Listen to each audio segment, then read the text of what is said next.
31 ડિસેમ્બરના ખાસ દિવસને ધ્યાનમાં વડોદરા શહેરમાં પોલીસ દ્વારા વિવિધ ચેકપોસ્ટ પર વાહન ચેકિંગ હાથ ધરવામાં આવી છે. કપુરાઈ, આજવા અને ગોરવા પોલીસ સ્ટેશન વિસ્તારમાં સખત ચેકિંગ કરવામાં આવી રહી છે. કપુરાઈ ચેકપોસ્ટ પર પોલીસ ઇન્સ્પેક્ટર ડીસી રાઓલની આગેવાની હેઠળ ચેકિંગ દરમિયાન 5 જેટલા વાહન ચાલકોને નશો કરેલી સ્થિતિમાં ઝડપી પાડવામાં આવ્યા.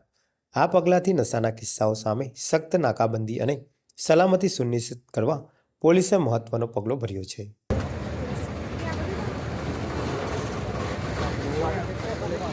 Continue.